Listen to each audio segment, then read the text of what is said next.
Bismillahirrahmanirrahim. Assalamualaikum warahmatullahi wabarakatuh. Innal hamdalillah nahmaduhu wa nasta'inuhu wa nastaghfiruh wa na'udzu billahi min shururi anfusina wa min sayyiati a'malina. May yahdihillahu fala mudhillalah wa may yudlilhu fala hadiyalah.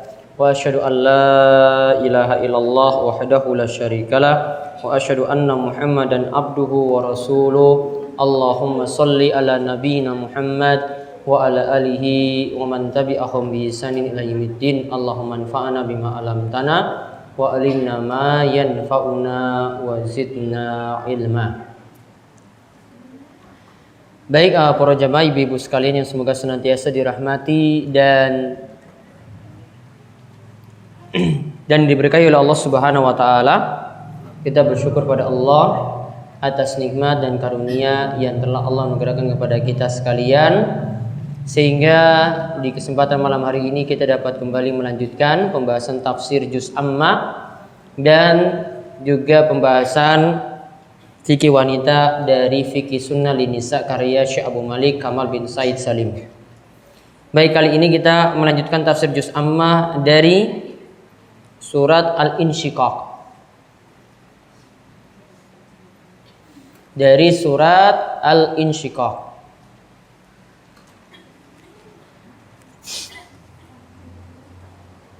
Kemarin surat Al-Buruj sampun nggih?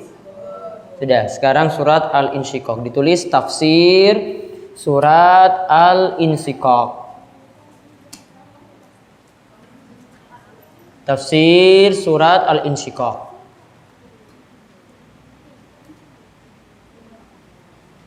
Nah, sarangan kita baca dari ayat setunggal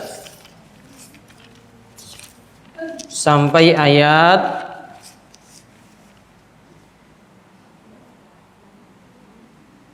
ke-6. Saya tuntun nanti, kita mulai dulu saking ta'awudz sekali bismillah. A'udzu billahi minasy syaithanir rajim. Bismillahirrahmanirrahim. Idzas samaa'un syaqqat.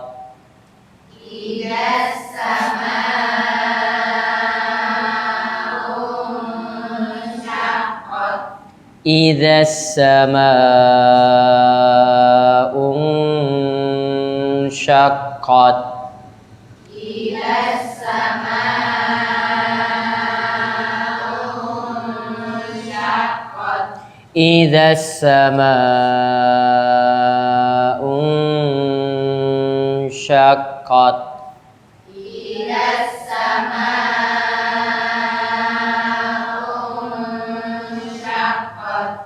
wa azinat li rabbiha wa huqqat.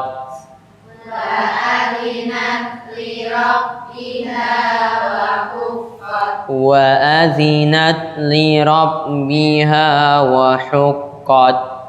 Wa azinat li rabbiha wa huqqat. Wa azinat li rabbiha wa huqqat.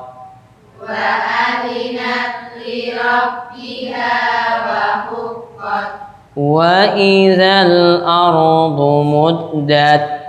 Wa idzal ardu muddat. Wa idzal ardu muddat. Wa idzal ardu muddat. Wa alqat ma fiha wa takhallat.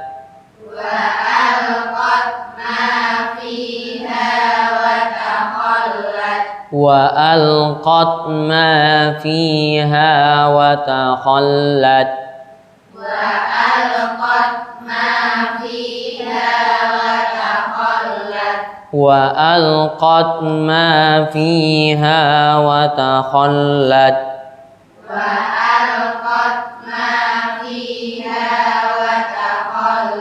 وأذنت لربها وحقت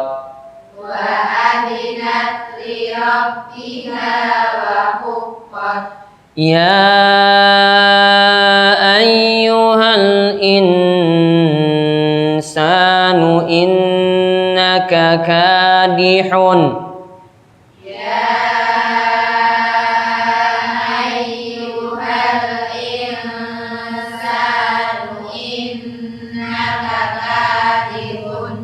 إلى ربك كدحا فملاقيه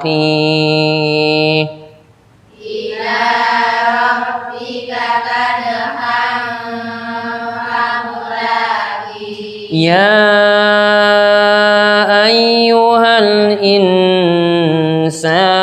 إنك كادح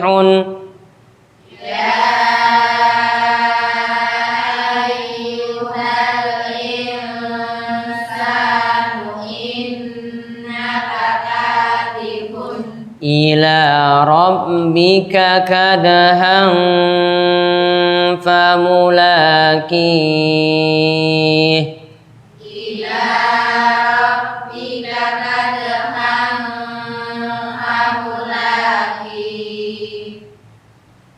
Saya tambah 2 ayat lagi.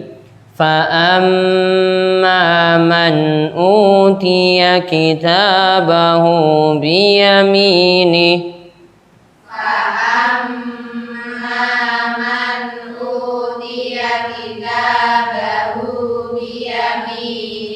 فَأَمَّا مَنْ أُوتِيَ كِتَابَهُ بِيَمِينِهِ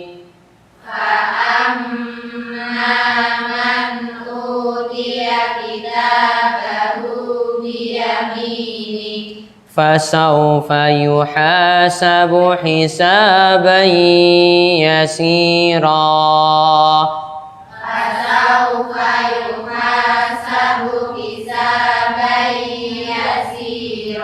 فسوف يحاسب حسابا يسيرا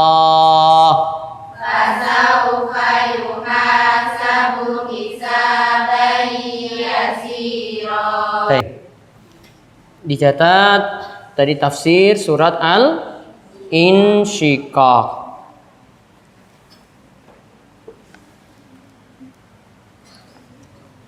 Al-Insyiqaq artinya terbelah. Al-Insyiqaq itu artinya terbelah.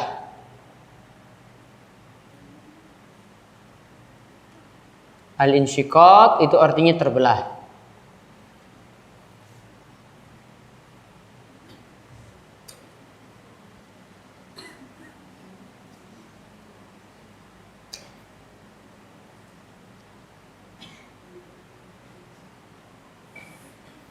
Nah, kita kalau lihat surat ini akan membicarakan kejadian-kejadian yang terjadi pada hari kiamat. Jadi tulis lanjutannya, surat Al-Insyiqaq akan menceritakan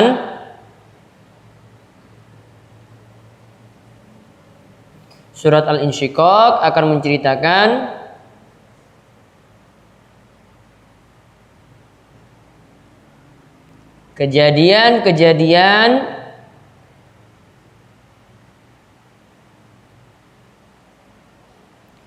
yang akan terjadi pada hari kiamat. Kejadian-kejadian yang akan terjadi pada hari kiamat.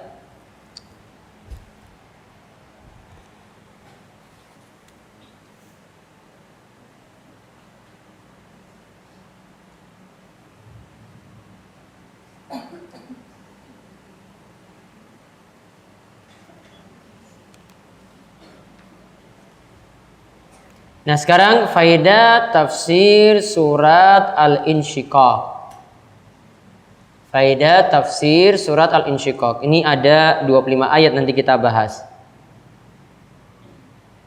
Faedah tafsir surat Al-Insyiqaq.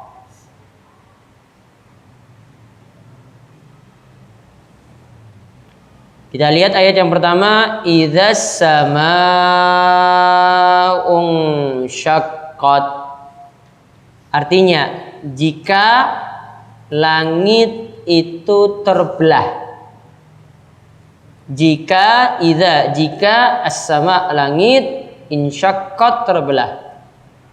Maka faedah nomor 1 dicatat dari ayat pertama. Dari ayat pertama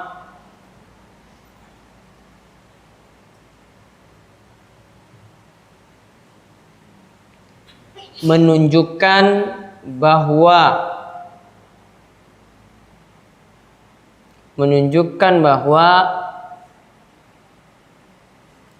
langit akan terbelah.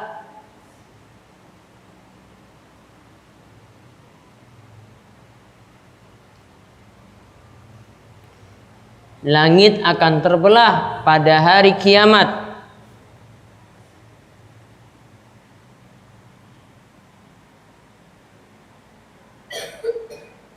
Sehingga bintang-bintang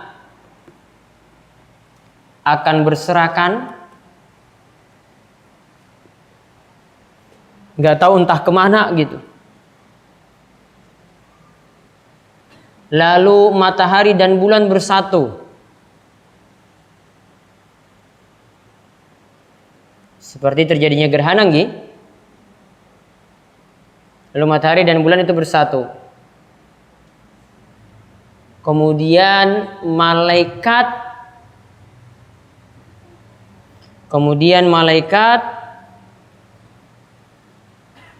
akan turun.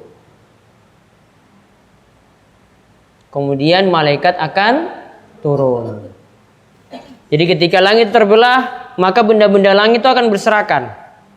Kemudian matahari dan bulan itu akan bertemu seperti terjadinya gerhana. Ya, akan bertemu seperti terjadinya gerhana. Maka gerhana itu kalau sering muncul itu tanda mendekatinya hari kiamat. Jadi kalau 1 tahun itu terjadi 2 kali, 3 kali, seperti kemarin itu katanya ada gerhana cincin di daerah Afrika, di Indonesia juga dapat. Ya, namun kenyataannya tidak bisa terlihat. Ya. Maka kalau terjadi gerhana itu tanda bahwasanya kiamat semakin dekat. Karena itu tanda atau refleksi yang nanti akan terjadi pada hari kiamat. Ada cerminan yang nanti akan terjadi pada hari kiamat. Kejadiannya seperti itu. Kemudian malaikat-malaikat ketika itu karena langit itu terbelah, malaikat-malaikat itu akan turun. Kemudian ayat yang kedua, wa adzinat li rabbiha wa huqqat.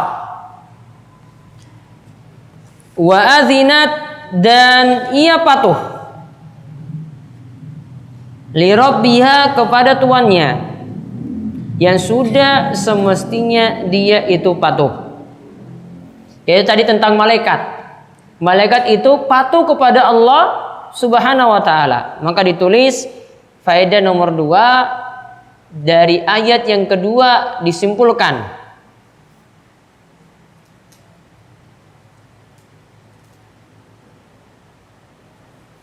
Dari ayat yang kedua disimpulkan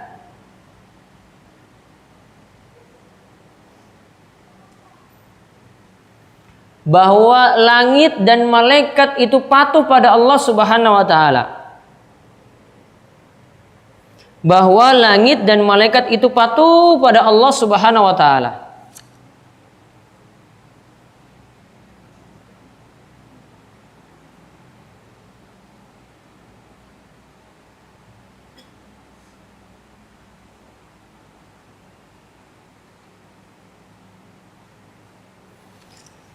Yang dimaksud patuh tidak membangkang pada perintah. Yang dimaksud patuh adalah tidak membangkang pada perintah dan tidak menyelisih hukum yang ada. ada. Berarti lihat di sini, inilah keutamaan para malaikat. Mereka itu adalah makhluk yang patuh pada Allah Subhanahu wa taala. Kalau manusia patuh atau tidak? Atau banyak ngeyelnya? Banyak ngeyelnya. Jadi di sini para ulama bersih pendapat, mana yang di antara makhluk-makhluk Allah yang mulia, apakah malaikat ataukah manusia? Apakah malaikat ataukah manusia? Kalau malaikat sudah dikatakan tadi, mereka tidak jadi makhluk yang pembangkang. Atau dalam ayat disebutkan la ya'sunallaha ma amaruh wa yaf'aluna ma yu'marun. Mereka tidak membangkang pada perintah Allah, dan kalau disuruh apa-apa selalu taat. Disuruh untuk mencatat perbuatan manusia, taat, tidak pernah membangkang. Kalau kita disuruh jaga sesuatu, kadang itu lupa, kadang itu lalai, kadang itu nggak jaga. Disuruh jaga sholat, ya kadang itu ya lagi mood baru sholat, kadang kalau sudah nggak semangat lagi nanti nggak sholat. Malaikat tidak seperti itu. Maka para ulama berbeda pendapat di sini. Ada yang katakan manusia itu lebih mulia tetap, dan ada yang katakan malaikat yang lebih mulia, karena malaikat tidak pernah berbuat maksiat. Namun inilah hikmahnya kenapa malaikat itu dibuat sempurna, maksudnya sempurna untuk taat, manusia itu tidak. Sehingga satu dan yang lain itu harus saling memaklumi. Ya. Misalnya kita lihat kalau malaikat sempurna, jadi sudah maklum, oh ini sudah disadari malaikat itu sudah bagus seperti itu. Namun kalau manusia seperti misalnya suami istri tahu, oh istrinya kok dalam sisi ini kok kurang, berarti nanti dimaklumi, tinggal diingatkan. Suami kok dari sisi ini kurang, tinggal dimaklumi, tinggal diingatkan. Contoh ini misalnya, kan bapak-bapak itu sering ngopi ya, ya, sering ngopi kan? Nah, kalau sudah sering ngopi, setelah itu apa? Hah? Ngerokok. Saya juga senang kopi ini saya minum kopi ini. Ya. Namun saya senang kopi, namun saya nggak senang rokok. Ya. Itulah bedanya bapak-bapak itu. Kalau di sini kok aneh nih, setiap kopi kok itu pasangannya tuh rokok terus. Ya. Maka kalau lihat suami kayak gitu, oh sudah, oh ini berarti dimaklumi. Dimakluminya apa? Oh ada dari satu sisi manusia itu punya kekurangan. Dia bukan malaikat. Kalau malaikat itu sudah jadi makhluk yang sempurna, ya sudah, malaikat sudah kita maklumi seperti itu. Sedangkan manusia pasti ada kekurangan, tinggal dinasihati, tinggal diluruskan, yang keliru itu tadi dibetulkan. Kemudian sekarang wa idzal ardu muddat. Dan ketika bumi itu diratakan. Sekarang faedah yang ketiga. Dari ayat ketiga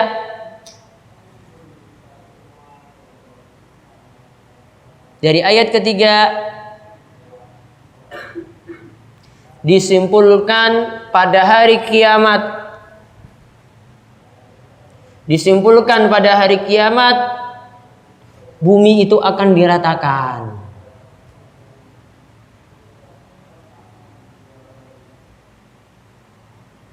Disimpulkan bumi itu akan diratakan.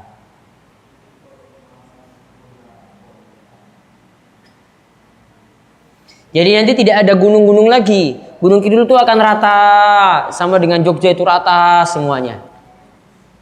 Ya, nggak ada gunung Merapi lagi, semuanya itu dibuat jadi rata. Itu terjadi pada hari kiamat seperti itu. Terus ayat yang keempat, wa alqat ma fiha wa takhallat, dan nanti akan dilemparkan isi-isi yang ada di dalamnya sehingga bumi itu menjadi kosong. Sekarang faedah yang keempat. Dari ayat yang keempat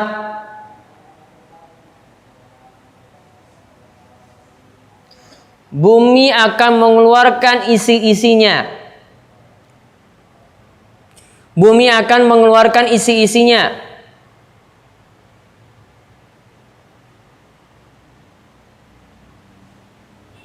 Yaitu barang-barang tambang.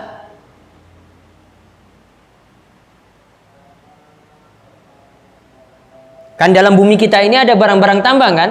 Nah, barang-barang tambang itu semuanya dikeluarkan. Perbendaharaan yang ada di muka bumi semuanya dikeluarkan. Emasnya dikeluarkan, macam-macam dikeluarkan. Begitu pula orang yang mati akan dikeluarkan. Begitu pula orang yang mati itu akan dikeluarkan.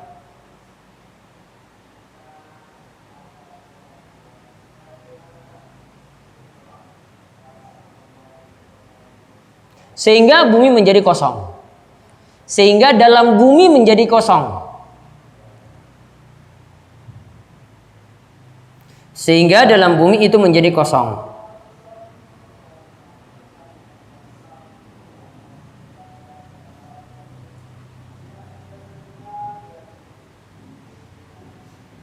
Jadi segala isi yang ada tadi termasuk orang yang sudah mati itu akan dikeluarkan. Berarti nanti akan dibangkitkan pada hari kiamat. Kemarin sudah kita bahas pada ayat-ayat sebelumnya. Di surat-surat sebelumnya. Allah nanti akan membangkitkan kita pada hari kiamat. Apa dalil kalau kita itu nanti mudah dibangkitkan pada hari kiamat? Ingat, kalau kita itu diciptakan berarti dari sesuatu yang baru. Kemudian kita hidup. Kemudian mati berarti barang yang sudah dipakai. Seperti barang yang sudah dipakai kemudian mati. Ingin dihidupkan lagi itu lebih mudah daripada menciptakan dari awal. Berarti kalau Allah menciptakan kita dari awal, untuk hidupkan lagi pada hari kiamat lebih mudah lagi. Sama seperti ibu-ibu punya HP. Untuk buat HP dari awal itu butuh effort, butuh usaha yang besar sekali, ya. Butuh usaha dari awal ini besar. Namun kalau HP-nya sudah jadi rusak, diperbaiki mudah atau tidak? Mudah. Dibuat yang rusak tadi dihidupkan lagi mudah. Maka demikian juga nanti ketika kita di hari kiamat sama. Kita itu diciptakan dari suatu terlebih dahulu, dari suatu yang tidak ada jadi ada. Kemudian dimatikan, dihidupkan lagi berarti lebih mudah. Itulah dalil kalau nanti kita bisa dibangkitkan pada hari kiamat. Allah mungkin sekali untuk membangkitkan seperti itu. Kemudian pada ayat kelima, wa azinat li rabbiha wa huqqat, dan bumi juga patuh pada Allah Subhanahu wa taala. Maka faedah yang kelima dari ayat yang kelima menunjukkan bumi juga patuh pada Allah. Menunjukkan bumi juga patuh kepada Allah.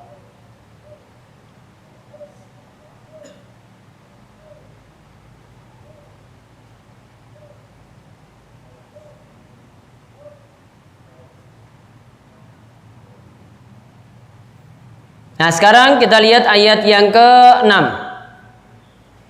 Ya ayyuhal insanu innaka kadihun ila rabbika kadahan famulaki. Wahai sekalian manusia, engkau telah berusaha keras ila rabbika kepada Rabbmu, kadahan dengan sebaik-baik usaha. Famulaki nanti kelak engkau akan bertemu dengan Rabbmu, bertemu dengan Allah Subhanahu wa taala. Maka faedah yang keenam, manusia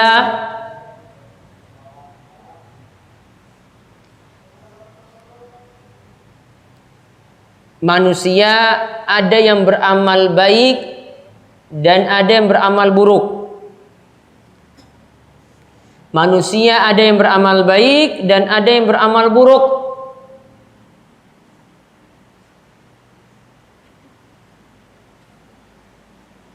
Dan semuanya akan bertemu dengan Allah pada hari kiamat.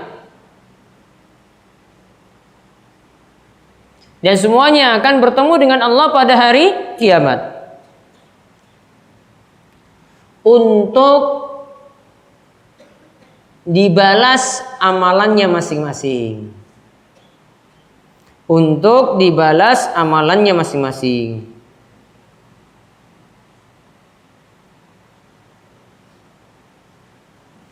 Jadi yang tadi dimaksudkan ya ayyuhal insanu innaka kadihun ila rabbika kadahan famulaki. Innaka kadihun itu maksudnya beramal. Maka ada yang pilih jalan, sudahlah saya beramal yang baik, jadi orang soleh. Ada yang pilih jalan, sudahlah saya jadi orang yang rusak. Jadi orang yang suka maksiat, jadi orang yang suka berbuat dosa. Ingat semuanya nanti akan berjumpa dengan Allah, semuanya nanti akan dibalas. Maka ditutup demikian penjelasan ayat ke-6. Tadi masih dalam poin 6 tadi. Demikian penjelasan ayat ke-6.